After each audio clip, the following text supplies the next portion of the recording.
N اے اسلامی channel کے ناظرین خوش آمدید۔ آپ سب کا خیر مقدم ہے این اے اسلامی چینل میں۔ آج تفسیر قرآن کا لیسن نمبر 2 یعنی دوسرا سبق ہے۔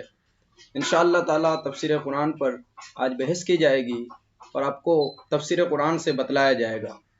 اس سے ماقبل کے کچھ بتلایا جائے، کچھ عرض کرتا چلوں کہ یہ میرا چینل این اے اسلامی چینل جس میں آپ تفسیر قرآن سن رہے ہیں، اس چینل کو آپ سبسکرائب کریں، لائک کریں اور دوسروں تک شیئر کریں۔ میں نے پچھلے لیسن میں یہ بتلایا تھا کہ اللہ پاک نے کلام مجید میں سب سے پہلے کون سی صورت نازل فرمایا، یعنی نزول کے اعتبار سے پہلی صورت کون سی ہے، اور ساتھ ہی ساتھ میں نے یہ بھی بتلایا تھا کہ ترتیب کے اعتبار سے پہلی صورت کون سی ہے، اور میں نے الحمدللہ کہ رب العالمین سے لے کر ایاک نعبد و ایاک نستعین تک اس کی تفسیر اور ترجمہ آپ کو سنایا تھا۔ انشاءاللہ تعالی آج آگے بتلانے کی کوشش کروں گا۔ اگر آپ کو یہ سب باتیں جاننی ہو تو میری جو پیچھے ویڈیو اپلوڈ کیا گیا ہے اس کو آپ سماعت فرمائیں۔ نحمدہ ونصلی علی رسولہ الکریم، اما بعد فاعوذ باللہ من الشیطان الرجیم، بسم اللہ الرحمن الرحیم۔ اللہم صلی علی سیدنا و مولانا محمد معدن الجود والکرم وعلی آلہ واصحابہ وبارک وسلم۔ اعوذ باللہ من الشیطان الرجیم، بسم اللہ الرحمن الرحیم، اہدنا الصراط المستقیم۔ اللہ پاک کلام مجید میں ارشاد فرماتا ہے اہدنا الصراط المستقیم۔ ترجمہ کنز ایمان، ہم کو سیدھا راستہ چلا۔ صراط الذین انعمت علیہم، راستہ ان کا جن پر تو نے احسان کیا۔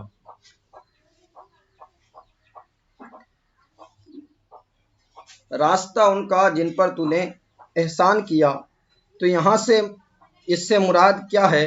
تو آئیے تفسیر خزائن العرفان میں لکھا ہوا جو ہے وہ آپ کو میں پڑھ کے سناتا ہوں۔ مسئلہ نعبدو کے صیغہ جمع، یعنی ایاک نعبدو و ایاک نستعین کے کچھ تفسیر کل باقی رہ گیا تھا، وہ آپ کو بتلاتا چلوں۔ ایاک نعبدو ذکر ذات و صفات کے بعد یہ فرمانا اشارہ کرتا ہے کہ اعتقاد عمل پر مقدم ہے، جیسا کہ میں نے کل آپ کو بتلایا تھا، اور عبادت کی مقبولیت عقیدے کی صحت پر موقوف ہے۔ مسئلہ نعبدو کے صیغہ جمع سے ادا و جماعت بھی مستفاد ہوتی ہے، یعنی بندہ جب نماز پڑھے تو جماعت کے ساتھ نماز پڑھے، تو جماعت کے ساتھ نماز پڑھنے کو بھی اس آیت کریمہ سے ثابت کیا جاتا ہے، اور یہ بھی کہ عوام کی عبادتیں محبوبوں اور مقبولوں کی عبادتوں کے ساتھ درجہ قبول پاتی ہیں، یعنی جو اللہ پاک کے محبوب بندے ہیں، مقبول بندے ہیں، ان کی عبادتیں تو قبول ہوتی ہی ہوتی ہیں۔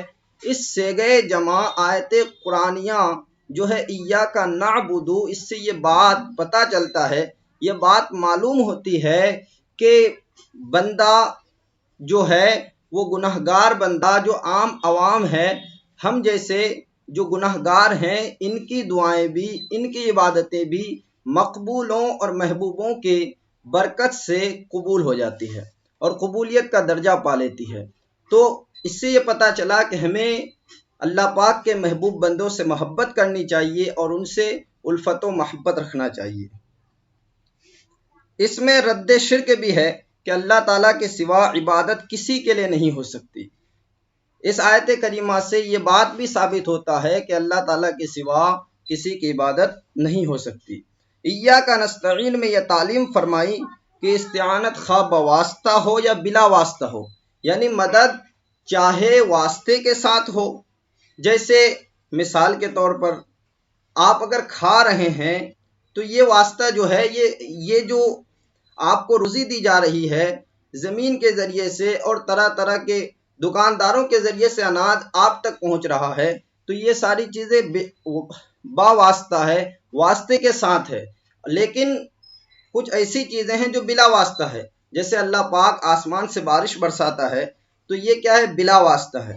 تو یہ بلا واسطہ چیزیں بھی آپ تک پہنچ رہی ہے، تو یہ سب کیا ہے؟ یہ مدد اللہ پاک ہی کی طرف سے ہے۔ ہر طرح اللہ تعالیٰ کے ساتھ خاص ہے کہ حقیقی مستعان حقیقی مدد کرنے والا وہی ہے، باقی آلات و خدام اور احباب وغیرہ سب اون الہی کے مظہر ہیں۔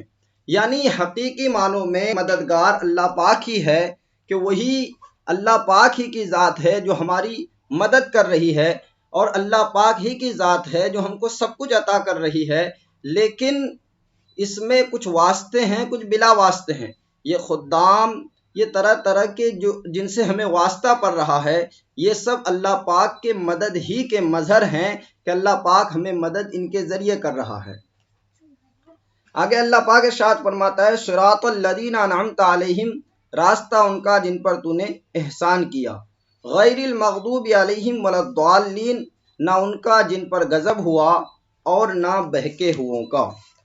تفسیر خزائن العرفان میں ہے کہ اس پر نظر رکھے اور ہر چیز میں دست قدرت کو کارکن دیکھے۔ اس سے یہ سمجھنا کہ اولیاء و انبیاء سے مدد چاہنا شرک ہے، عقیدہ باطلہ ہے۔ کیوں؟ اس لیے کہ یہ محبوبان خدا جو ہماری مدد کر رہے ہیں، یہ بذات خود نہیں کر رہے ہیں، بلکہ اللہ پاک کی دی ہوئی طاقت سے ہماری مدد کر رہے ہیں۔ کیونکہ مقربان حق کی امداد الہی سے استعانت بالغیر نہیں۔ اگر اس آیت کے وہ معنی ہوتے جو آج کل کے بدعقیدہ نے سمجھے ہیں، تو قرآن پاک میں اعینونی بقوت اور استعینوا بالصبر والصلاۃ کیوں وارد ہوتا؟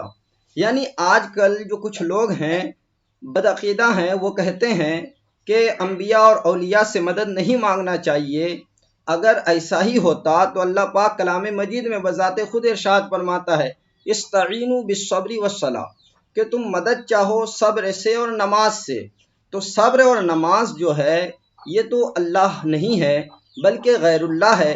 ان سے مدد جب چاہنے کا حکم کچھ کلام پاک میں دیا گیا ہے، کیونکہ اس سے قرب الہی حاصل ہوتی ہے، تو اسی طریقے سے مقربان خدا کا بھی وسیلہ لے کر ہم جو دعا کرتے ہیں، تو اس سے بھی قرب الہی حاصل ہوتی ہے، اور ایسا کرنا شرک و بدعت نہیں ہے بلکہ یہی صحیح اور احسن طریقہ ہے۔ اور احادیث میں اہل اللہ سے استعانت کی تعلیم کیوں دی جاتی؟ حالانکہ احادیث میں اہل اللہ سے استعانت کی تعلیم دی گئی ہے۔ اہدنا الصراط المستقیم، معرفت ذات و صفات کے بعد عبادت، اس کے بعد دعا تعلیم فرمائی۔ اس سے یہ مسئلہ معلوم ہوا کہ بندے کو عبادت کے بعد مشغول دعا ہونا چاہیے، کہ جب کوئی عبادت کر لے اس کے بعد وہ مشغول دعا ہو جائے۔ حدیث شریف میں بھی نماز کے بعد دعا کی تعلیم فرمائی گئی ہے کہ نماز پڑھنے کے بعد بندہ دعا کرے۔ صراط مستقیم سے مراد اسلام یا قرآن یا خلق نبی کریم صلی اللہ تعالی علیہ وسلم یا حضور کے آل و اصحاب ہے۔ اس سے ثابت ہوتا ہے کہ صراط مستقیم طریق اہل سنت ہے، جو اہل بیت و اصحاب اور سنت و قرآن و سواد اعظم سب کو مانتے ہیں۔ یعنی صراط مستقیم کیا ہے؟ اللہ پاک نے ارشاد فرمایا، اہدنا الصراط المستقیم، دعا کی تعلیم فرمائی کہ بندے جب تو میرے لیے حمد کر لے اور مجھے رحمان رحیم کے نام سے پکار لے، اور یہ کہہ دے کہ ایاک نعبد، ہم تجھی کو پوجتے ہیں اور تجھی سے مدد چاہتے ہیں، اس کے بعد تو اپنے لیے دعا مانگ، اہدنا الصراط المستقیم، اے اللہ ہمیں سیدھے راستے پر چلا۔ تو سیدھا راستہ ہے کیا؟ تو سیدھا راستہ ہے قرآن، اہل بیت اور اصحاب اور خلق رسول اللہ صلی اللہ تعالی علیہ وسلم۔ یعنی رسول کریم صلی اللہ تعالی علیہ وسلم نے جس طریقے سے اپنی زندگی کو گزارے ہیں، اس طریقے پر چلنا یہ سیدھا راستہ ہے۔ تو اس سیدھے راستے پر ابھی کون ہے؟ تو اس پر جب آپ غور کریں گے تو آپ کو پتہ چلے گا کہ اہل سنت والجماعت یہ وہ مذہب حقہ اور مسلک ہے کہ جس میں سواد اعظم کو بھی مانا جاتا ہے اور اصحاب سے بھی محبت کی جاتی ہے، اہل بیت اکرام سے بھی محبت اور الفت کا دم بھرا جاتا ہے، اور قرآن عظیم سے بھی محبت کے ترانے گائے جاتے ہیں۔ تو یہ اہل سنت والجماعت ہی مسلک حقہ اور مذہب حق ہے، یہ کلام پاک سے ثابت ہے۔ سواد اعظم سب کو مانتے ہیں۔ صراط الذین انعمت علیہم جملہ اولا کی تفسیر ہے کہ صراط مستقیم سے طریق مسلمین مراد ہے۔ اس سے بہت سے مسائل حل ہوتے ہیں، جن امور پر بزرگان دین کا عمل رہا ہو وہ صراط مستقیم میں داخل ہے، یعنی جن کاموں پر بزرگان دین کا عمل رہا ہو وہ کام صراط مستقیم میں داخل ہے۔ غیر المغضوب علیہم ولا الضالین، اس میں ہدایت ہے کہ مسئلہ طالب حق کو دشمنان خدا سے اجتناب اور ان کے راہ و رسم وضع و اطوار سے پرہیز لازم ہے، کہ جو طالب حق ہے، جو اسلام کا چاہنے والا ہے، مسلمان کہلاتا ہے، اسے غیروں کے وضع قطع سے بھی بچنا چاہیے، غیروں کے طرز سے بچنا چاہیے، اسے وہ طریقہ اپنانا چاہیے جو مسلمانوں کا طریقہ ہے۔ لیکن میں یہاں رہ کر کچھ باتیں عرض کرنا چاہتا ہوں۔ آج ہم مسلمان ہونے کے باوجود آج ہم ذرا غور تو کریں کہ کتنی ایسی باتیں ہیں جو ہمارے اندر مسلمانوں والی ہے۔ آج ہم مسلمانوں کے وضع قطع کو چھوڑتے ہوئے نظر آ رہے ہیں، تو ہمیں اس سے یہ درس حاصل کرنا چاہیے کہ ہمیں نیک اعمال کرنے چاہیے اور مسلمانوں کے وضع قطع کو اپنانے کی کوشش کرنی چاہیے۔ ترمذی کی روایت ہے کہ مغضوب علیہم سے یہود اور ضالین سے نصارہ مراد ہیں۔ مسئلہ ضاد اور ضا میں مباحث ذاتی ہے، بعض صفات کا اشتراک انہیں متحد نہیں کر سکتا، لہٰذا غیر المغضوبی بضا پڑھنا اگر بقصد ہو تو تحریف قرآن و کفر ہے، ورنہ ناجائز۔ دیکھیے یہاں سے ایک بات یہ بھی ثابت ہوتی ہے کہ جیسے غیر المغضوب میں ضاد ہے، تو اس ضاد کو اگر کوئی ضاد کے ساتھ پڑھے، ضا کے ساتھ پڑھے، تو ضا کے ساتھ پڑھنے کی وجہ سے اگر وہ جان بوجھ کر پڑھ رہا ہے تو تحریف قرآن لازم ہے، کیونکہ کلام پاک میں ضاد ہے، ضا نہیں ہے۔ اگر کوئی ضاد کی جگہ ضا یعنی غیر المغضوب پڑھے تو کیا تحریف قرآن لازم آ جائے گا اور اس پر حکم کفر ہے۔ لیکن اگر کوئی نہ جانتے ہوئے ضا پڑھے تو ناجائز ہے۔ لیکن آپ غور کریں، بذریعہ ویڈیو، بذریعہ NA اسلامی چینل آپ سے میں مخاطب ہوں، آپ سے میں پوچھنا چاہتا ہوں کہ آپ کلام پاک کو پڑھنے کی کتنا کوشش کی؟